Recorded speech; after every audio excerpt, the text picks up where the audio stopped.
O'smir qizlarimizda follikulyar kistalar sabablari va ularning yechimi.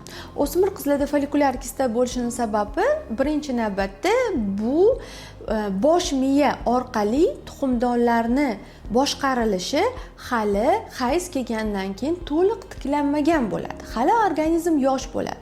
Shunaqa holatda bizda har oy ikkita tuxumdonimizdan o'sib yoriluvchi follikulalarni vaqtida o'sib yorilmasligi va uzoq muddat stimulyatsiya qilingan natijasida katta kista bo'lib ketishiga aytiladi. Bu xavflimi?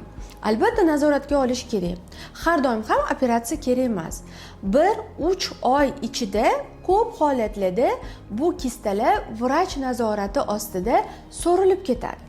Lekin agar uni razmeri 5 sm dan baland bo'lsa, og'riq bo'lsa, bunda kistani yorilib ketishi va tuxumdonni buralib qolishi xavfi oshadi. Bunaqa holatda albatta vrachga murojaat qilishimiz va kerakli muolajalarni ko'rishimiz zarur hisoblanadi. Xo'p, undan tashqari buni sababi nima? Buni sababi gormonal o'zgarishlar ham bo'lishi mumkin. Qalqonsimon bez faoliyatini buzilishi, uyquni normada bo'lmasligi, ya'ni juda ham ko'p repetitorlarga borish, juda ham ko'p sport bilan shug'ullanish, ortiqcha organizmni zo'riqtirish ham bizada gormonal sistemani buzib yuboradi, prolaktin gormonimizni oshirib yuboradi. Bu esa bizada follikularning yorilmasligi va kistalarga olib kelishi mumkin. Ko'p holatlarda insulin rezistentlik ham follikulyar kistalarga sabab bo'lishi mumkin. Ya'ni hozirgi zamonda juda ham ko'p fast foodlardan foydalanish, ya'ni iste'mol qilish, juda ham ko'p shirinliklar iste'mol qilish, bu ham bizada insulinni oshirib yuboradi va hujayralarni gormonlarga bo'lgan sezuvchanligini pasaytiradi.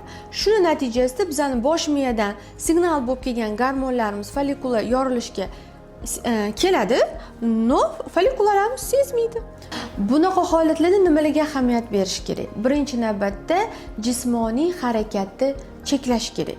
Chunki liboy jismoniy kuchli harakat bizada follikularni yorilib ketishi, ya'ni kistani yorilib ketishi yoki tuxumdonni buralib qolishiga olib kelishi mumkin. Ikkinchisi stress. Stressni kamaytirish kerak. Stressni kamaytirish uchun birinchi navbatda kuchli mentalniy deydimi?